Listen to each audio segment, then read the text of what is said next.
Hello and welcome to Simple Country Place. I have 4 real-life easy meal ideas for you today. Thank you so much for clicking on this video and watching. Welcome and enjoy.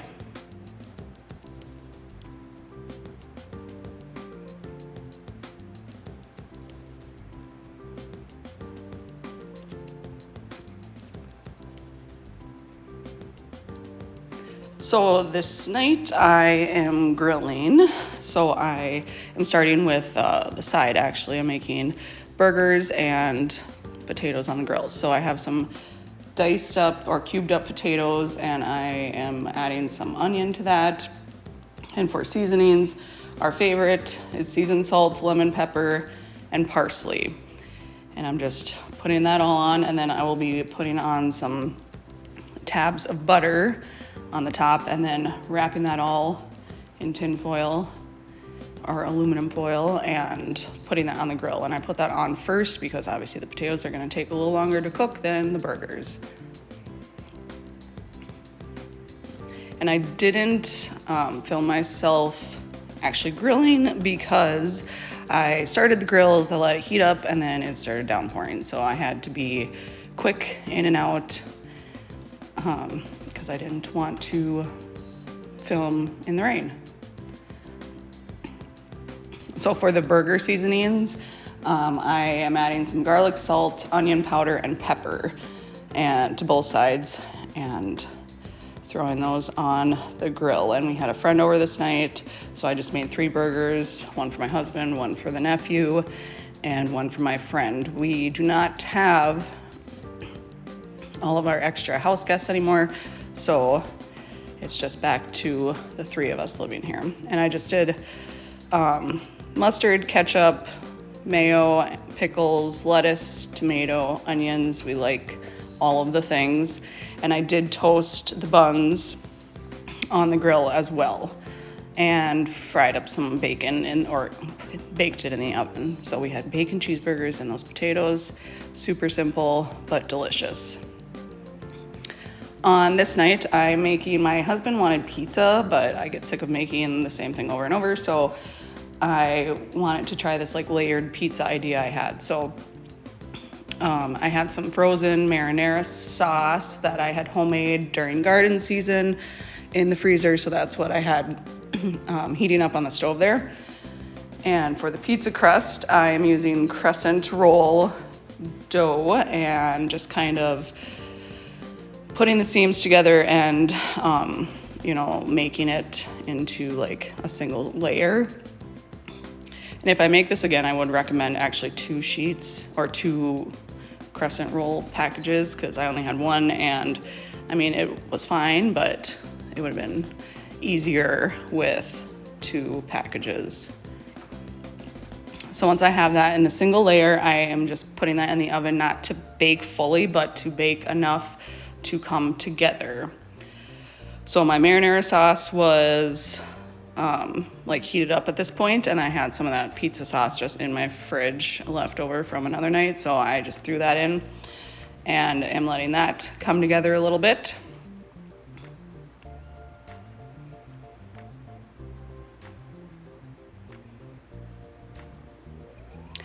And then once that bottom layer of dough is not fully cooked but enough to be stable, I am adding the toppings. So I have the sauce layer at the bottom, mozzarella cheese, and then I will be putting pepperonis all over that.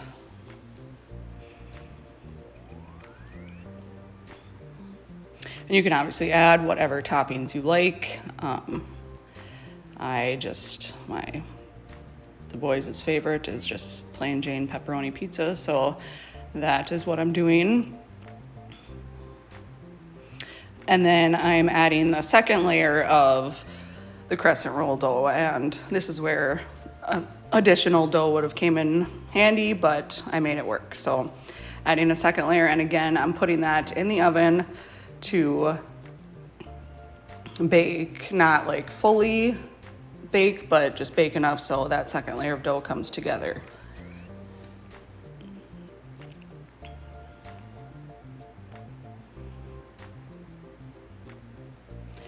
Once that is partially cooked, I'm doing the layers again. So the sauce, the cheese, and then the pepperonis on top. And I did sprinkle the very top with Italian seasoning.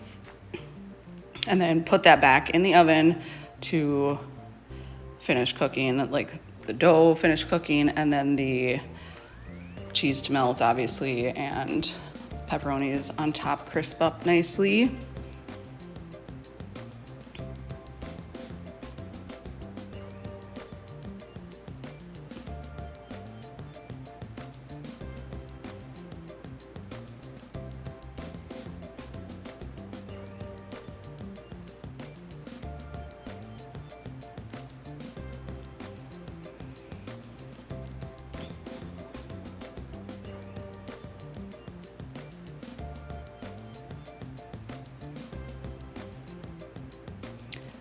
Yeah, that turned out beautiful and delicious. I mean, I didn't have any because it was full of meat, but I mean, it's basically just like a double-decker pizza, and who doesn't like that? So both the boys really enjoyed it, and I just served it with a side salad there. On this day, I wanted to make a crock-pot meal because I was kind of busy, so I'm making a honey garlic parmesan pork roast. And I'm putting like a, I don't know what you want to call it, glaze or sauce or something on the top of it. So for that, I have honey and soy sauce and olive oil. And then I'm adding a lot of minced garlic, oregano, basil, and then Parmesan cheese, shredded Parmesan cheese on that. And I was actually kind of smidge concerned because once I got this all together and I put it on the roast in the crock pot, I was like worried that it would burn or like not, I don't know, it didn't seem like enough liquid, but honestly it turned out fine and it was beautiful and delicious, according to my husband. So the juices of the roast really helped moisten everything and not let it like burn or stick or do anything weird.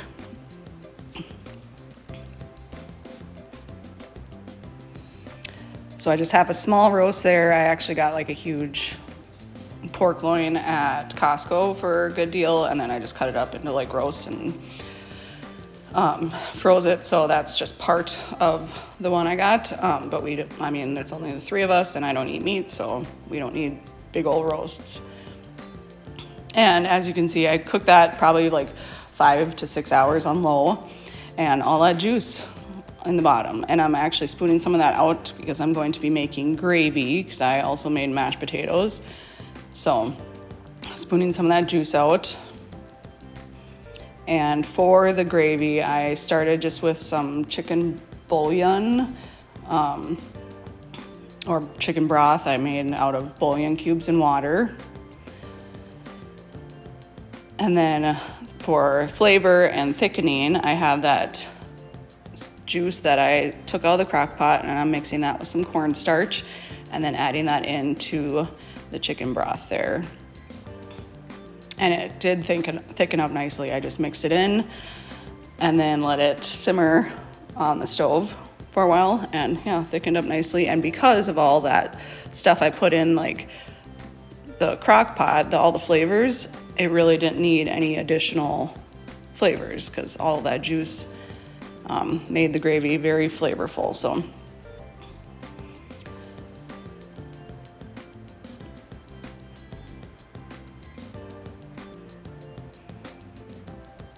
and I served that roast with mashed potatoes and gravy, and then just some steamed zucchini and squash.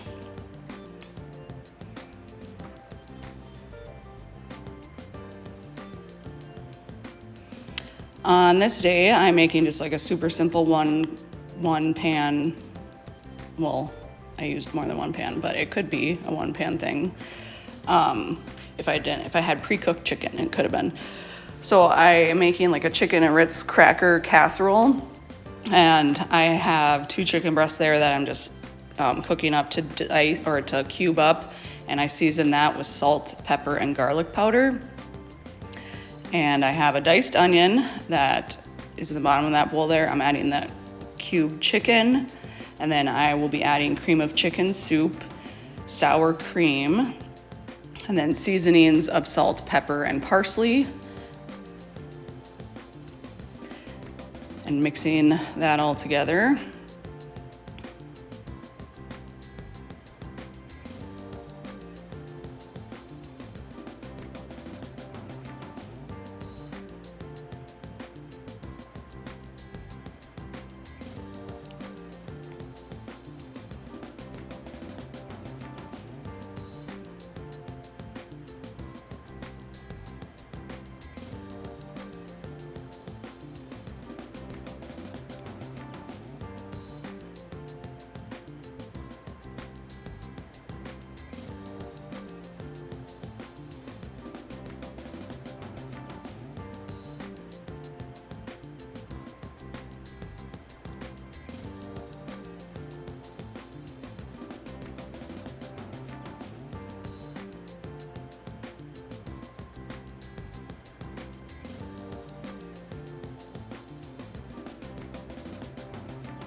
I had steamed just right in the bag those California blend vegetables, so I'm throwing those in and then adding cheese, because as my sister says, I add cheese to almost everything. So adding probably like a cup of cheese into that, shredded, I think cheddar, and then mixing that all together again.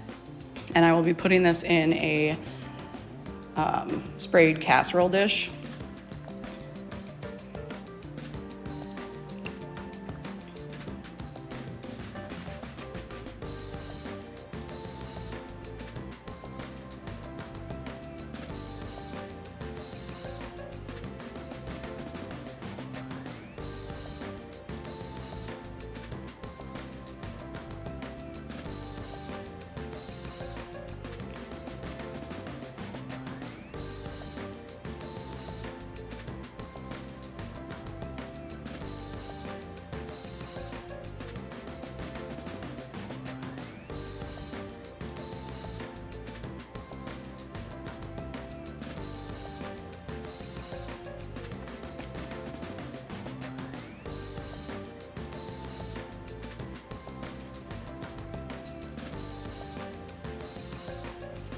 So for the topping, I have some melted butter there, and then I'm actually going to crush up an entire sleeve of crackers. I had like the off-brand or the great value brand of like what would be Ritz, and crushing those up and then just mixing that with the butter and putting that in an even layer over the chicken mixture.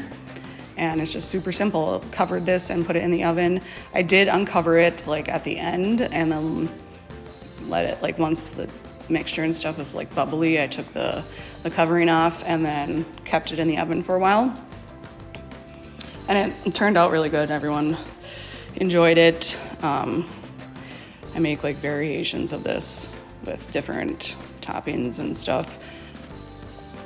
And it's a super simple, easy recipe that feeds a lot of people.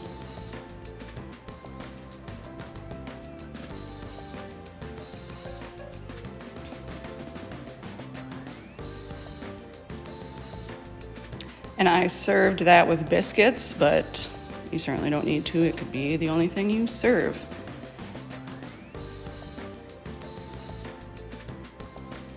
So thank you so much for watching, and please come back for future videos.